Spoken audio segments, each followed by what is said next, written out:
'డేగరెక్కల చప్పుడు' యండమూరి వీరేంద్రనాథ్ గారు రచించినటువంటి నవల. ఇందులో ఇది 4వ భాగం. ఇంతకుముందు 3 భాగాలు చదువుకోవడం జరిగింది. ఇప్పుడు ఇది 4వ భాగం. గుళ్ళు రివాల్వర్ ఛాంబర్లోంచి వృత్తంగా బయటకొస్తే దాన్ని రివాల్వర్ అంటారు. మ్యాగజైన్లోంచి వస్తే దాన్ని పిస్టల్ అంటారు. మారుతీలన్నీ కార్లే, కానీ కార్లన్నీ మారుతీలు కావు. అదేవిధంగా రివాల్వర్లన్నీ పిస్టల్లే, కానీ పిస్టల్స్ అన్నీ రివాల్వర్స్ కావు.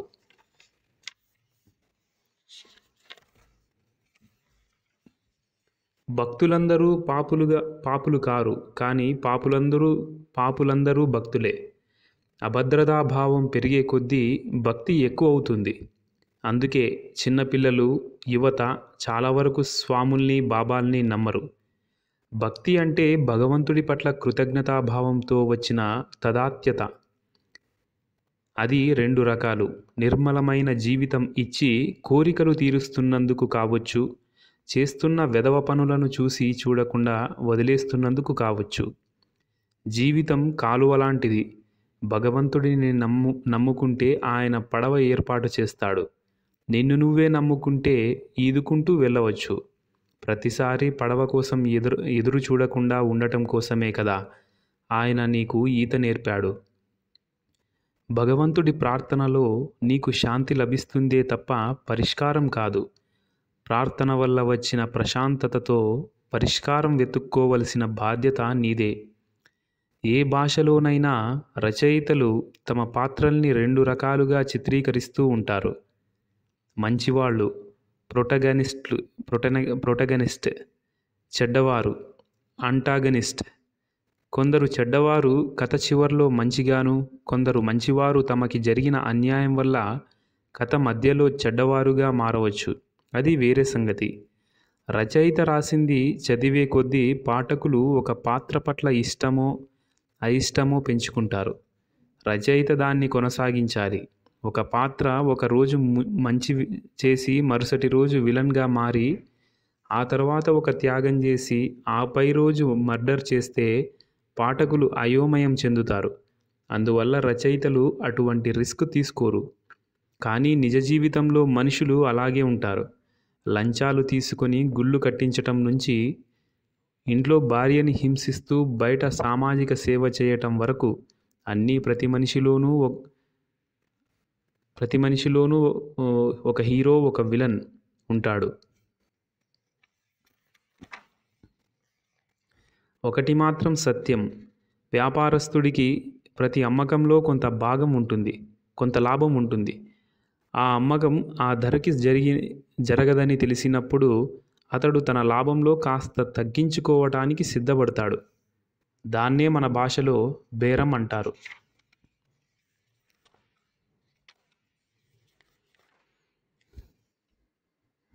అవతలి వారి నుంచి మనం ఒకటి ఆశిస్తే వారికి మనం ఒకటి చెయ్యాలన్నది జీవిత సూత్రం. భారతదేశం నుంచి పంజాబ్ని విడగొట్టడానికి ఏర్పడిన ఖలిస్తాన్ కమాండో ఫోర్స్, కాశ్మీర్ని విడగొట్టడానికి ఏర్పడిన లష్కర్-ఏ-తోయిబా, ఆఫ్ఘనిస్తాన్లోని తెహ్రీక్-ఈ-తాలిబాన్. మంచి చేసేవాడిని ఈసప్ రక్తం రక్షిస్తుందనేది ఇంగ్లీష్లో చాలా పాత సామెత. చిన్నప్పుడు నక్క, పుల్లద్రాక్ష పళ్ళు, తాబేలు, కుందేలు కథలు విన్నారా? ఎంతో గొప్ప నీతిని సంతరించుకున్న చిన్ని కథలు. అవి ఎవరు చెప్పారో తెలుసా? ఈసప్ అనే గ్రీకు బానిస. మన పంచతంత్ర కథలు రాసిన విష్ణు శర్మకి 3 దశాబ్దాల వెనుకవాడు ఈసప్. గొప్ప వ్యక్తిత్వం ఉన్న తెలివైన వాడు. ఈ బానిస చెప్పే కథల కోసం ఇతడిని యజమానులు ఒకరి నుంచి మరొకరు కొనుక్కునేవారు. చివరకు క్రోయేసన్ అనే రాజు ఇతడి తెలివితేటలు చూసి దాస్యం నుంచి విముక్తుడిని చేసి ఒక సంస్థానానికి తన ప్రతినిధిగా పంపించాడు. అక్కడి అభివృద్ధి కోసం ఆ రాజు కొంత ధనము, బంగారము పంపి ప్రజలకి దాన్ని పంచమన్నాడు. ప్రజలు అభివృద్ధి చెందాలంటే కావలసింది బంగారం కాదని, పనిచేసే గుణమని, బంగారం వారిని మరింత బద్ధకస్తుల్ని చేస్తుందని చెప్తూ ఈసప్ దాన్ని వెనక్కి పంపేశాడు. ఈ విషయం తెలిసి అక్కడి ప్రజలు అతడిని బహిరంగంగా రాళ్లతో కొట్టి ఉరితీశారు. ఆ తర్వాత అకాల వర్షాలు, భూకంపాలు వచ్చి ఆ ప్రజలు సమూలంగా నాశనమయ్యారు. మంచి చెప్పిన వాడిని శిక్షించినందుకు అది భగవంతుడి శిక్షగా ఇప్పటికీ జనం భావిస్తారు. ఈసప్ రక్తం అనే సామెత ఆ విధంగా వచ్చింది. కోర్టు బెయిల్ ఇచ్చాక విదేశాలకు వెళ్ళిపోవటం మరో నేరం. బొంబాయి నుంచి కానీ, ఢిల్లీ నుంచి కానీ, మొత్తానికి ఇండియా నుంచి పాకిస్తాన్కి డైరెక్ట్ విమానాలు లేవు. పక్క దేశమే, కేవలం సరిహద్దు గీతే మధ్య ఉన్నది. కానీ ఏ దుబాయ్ మీదుగానో, ఖతర్ మీదుగానో వెళ్ళాలి. డైరెక్ట్గా వెళ్తే 5,000 కన్నా ఎక్కువ అవ్వదు. ఇప్పుడు 25,000. మామూలుగా గంట ప్రయాణం, ఇప్పుడు 8 గంటలు. దేశాల మధ్య శత్రుత్వం ఎంత ఖరీదైనదో చెప్పటానికి ఈ ఉదాహరణ చాలు. పాకిస్తాన్ నుంచి ఆఫ్ఘనిస్తాన్ వైపు వెళ్లే కొద్దీ దారిద్ర్యం కొట్టొచ్చినట్లు కనబడుతుంది. బహుశా అది కాందిశీకుల వల్ల అయి ఉండవచ్చు. పాకిస్తాన్ అంటే జాలి వేసింది. ఆ దేశానికి అన్ని సమస్యలే. టెర్రరిస్టులు, కాందిశీకులు, కాశ్మీర్, అమెరికా, అన్నిటికన్నా ముఖ్యంగా సొంత దేశ ప్రజలు. పెషావర్ అంతా ఆఫ్ఘన్ నుంచి పారిపోయి వచ్చిన కాందిశీకులే. కాళ్ళు లేని వాళ్ళు, కర్రలతో నడిచేవారు ఎక్కువ కనపడతారు. సరిహద్దు ప్రాంతంలో తాలిబన్లు అమర్చిన ల్యాండ్ మైన్ల విస్ఫోటనం వలన దాదాపు 1,00,000 మంది ఆఫ్ఘనిస్తాన్ ప్రజలు కాళ్ళు చేతులు కోల్పోయి అవిటివారయ్యారని అంచనా. ఖైబర్ పాస్ అన్న పేరు ఎప్పుడైనా విన్నారా? ఆ కొండ చరియల్లోంచే ప్రవేశించి మొఘల్స్, అలెగ్జాండర్ భారతదేశంపై దండెత్తారు.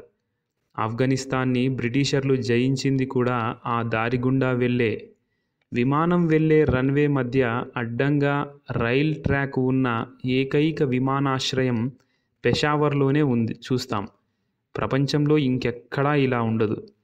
ప్రపంచంలోని 10 ఎత్తైన రైల్వే స్టేషన్లలో లండీ కోటాల్ ఒకటి. అన్నిటికన్నా ఎత్తైనదేదో మీకేమైనా ఐడియా ఉన్నదా?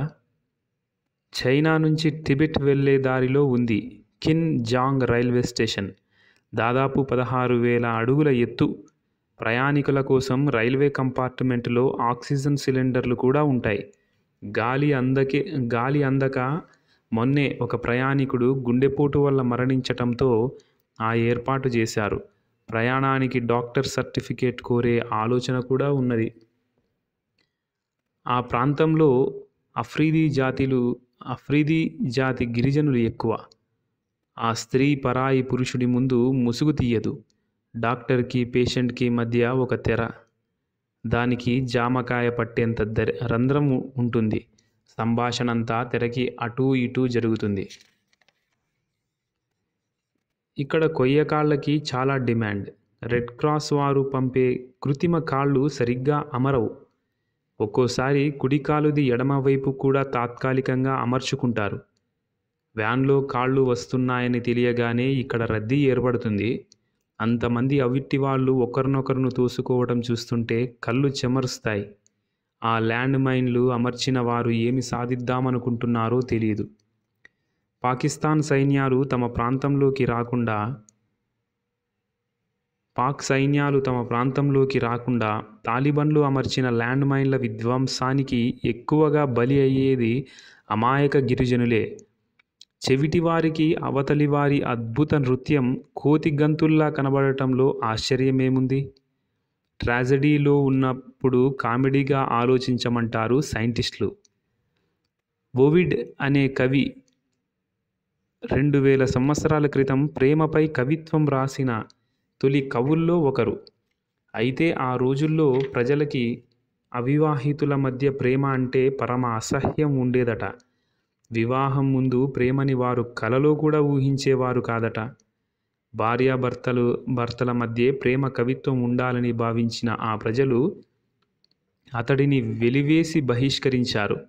ఆ తరువాత జీవితమంతా అతడు సముద్ర తీరానే ఒంటరిగా దయనీయమైన జీవితం గడిపి మరణించాడు. ఓవిడ్ ప్రేమ కావ్యాలు మాత్రం చరిత్రలో నిలిచిపోయాయి.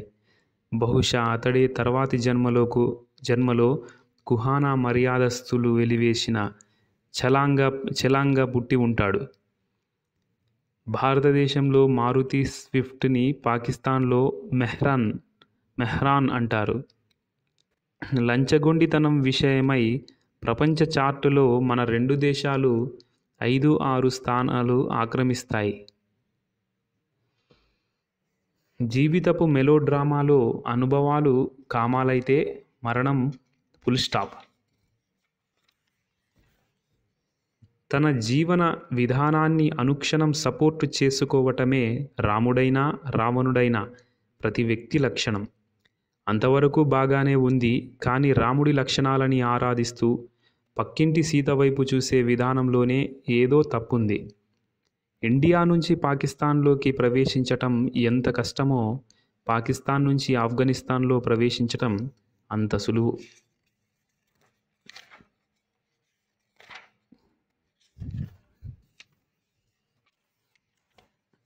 తన అభిప్రాయాన్ని అవతలివారు నమ్మకపోతే విసుగు చెందటం ఎంత తప్పో అవతలివారి అభిప్రాయాన్ని గుర్తించకపోవటం కూడా అంతే తప్పు.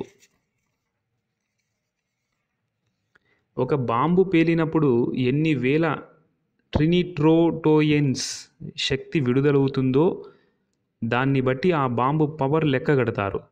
1000 టన్నులు రిలీజ్ అయితే కిలోటన్ అంటారు. భారతదేశం దగ్గర ప్రస్తుతం ఉన్న పొక్రాన్ బాంబు శక్తి 20 కిలోటన్నులు. పాకిస్తాన్ దగ్గర ఉన్నది 40 కిలోటన్నులు.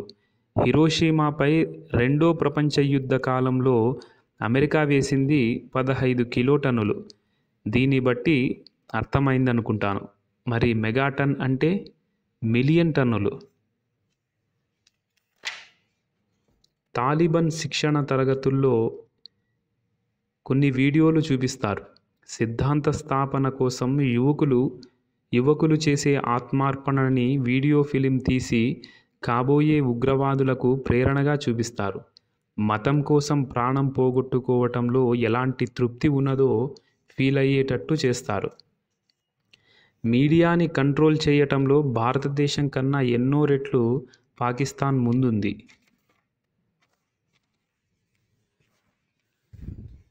పాకిస్తాన్ నుంచి భారతదేశం వెళ్ళే ప్రతి కాల్ దాదాపు డీకోడ్ చేయబడుతుంది.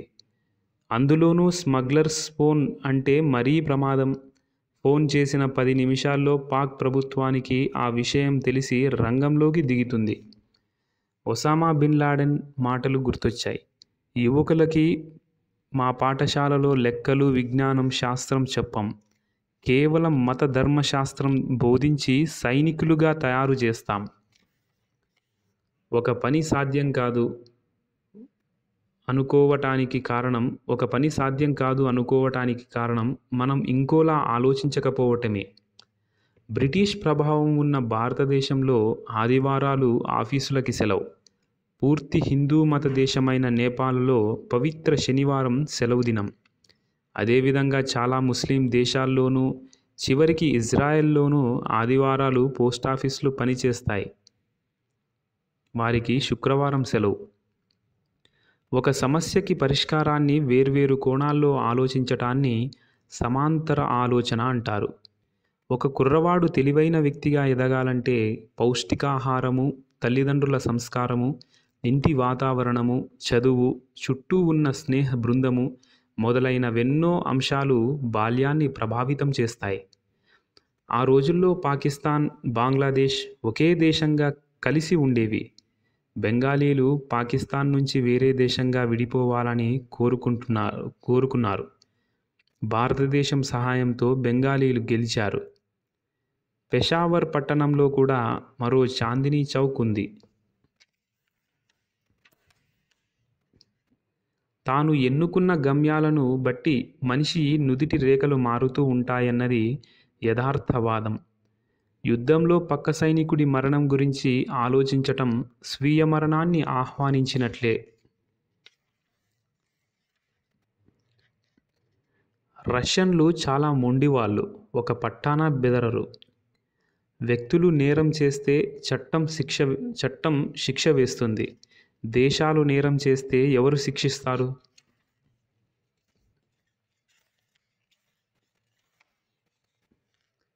తమ సంస్థలో కొత్త వారిని చేర్చుకునేటప్పుడు ఉగ్రవాద సిద్ధాంతకారులు మాట్లాడే మాటలు వింటే కడుపులోని శిశువు కూడా ప్రభావితం అవుతాడు.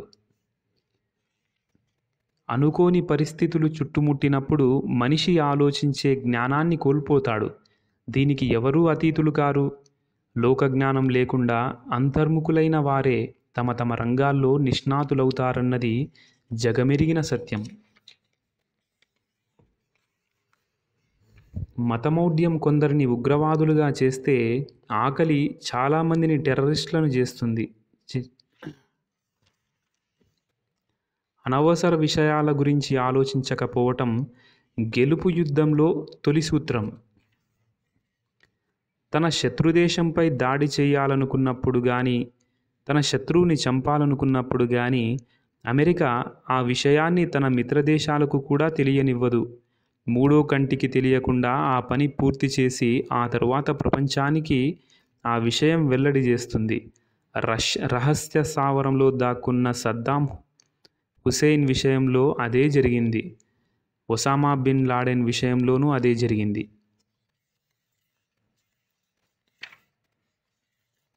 జపాన్లో మొదటి బాంబు పడ్డప్పుడు దాదాపు 2 లక్షల మంది మరణించారు. యుద్ధాన్ని గెలవటం గొప్ప కాదు, యుద్ధం లేకుండా శత్రువుని గెలవటం గొప్ప. శత్రువు బలహీనంగా ఉంటే అహాన్ని రెచ్చగొట్టు. అయోమయంలో ఉంటే ఎరచూసి ఉచ్చులోకి లాగు. టర్క్మెనిస్తాన్, ఆఫ్ఘనిస్తాన్ ఈ 2 బీద దేశాలు. వారికి రాడార్ వ్యవస్థ పటిష్టంగా లేదు. ఇకపోతే ఆఫ్ఘనిస్తాన్ నుంచి పాకిస్తాన్లోకి ప్రవేశించటం అత్త ఇంట్లోంచి పుట్టింటికి వెళ్ళటం లాంటిది.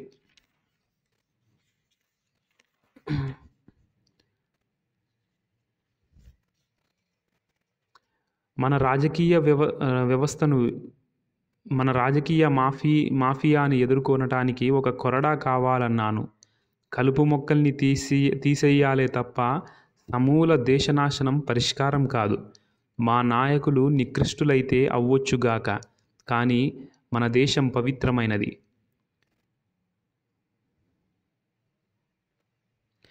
మీ సిద్ధాంతాలు మనసా వాచా మీరు నమ్మవచ్చు, కానీ వాటిని ఆచరించని వారిని చంపే హక్కు మీకేమి ఉన్నది?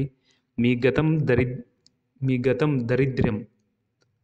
గతం దారిద్ర్యం, మీ వర్తమానం రక్తచరితం, మీ భవిష్యత్తు శూన్యం. మీ బీదరికం బురదలోంచి విప్లవమనే కలువ పుడితే బావుండేది, కానీ మతమౌఢ్యమనే ఉగ్రవాదం పుట్టింది. Al Qaeda chief Osama bin Laden తన కూతుర్ని తాలిబాన్ కమాండర్ ఒమర్కిచ్చి పెళ్లి చేశాకేగా వారిద్దరి బంధం పెరిగింది. అమెరికన్ సైన్యం బారి నుంచి లాడెన్ని రక్షించటానికి కూడా అదేగా ప్రధాన కారణం.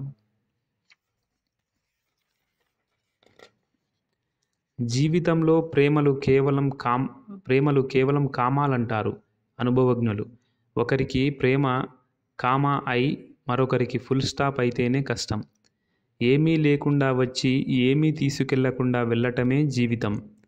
ఏదో ఉందని భ్రమించి ఏమీ లేదని తెలుసుకోవటమే ప్రేమ. ఈ సత్యం తెలుసుకుంటే విషాదం ఏముంటుంది? సంసార ప్రవాహంలో గత స్నేహపు పిల్ల కాలువలు కొట్టుకుపోవటమేగా ప్రేమ.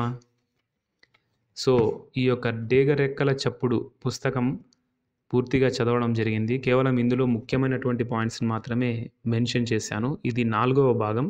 ఈ 4వ భాగంతో ఈ పుస్తకం పూర్తిగా చదవడం జరిగింది. Thank you very much. Book reader Sriramulu.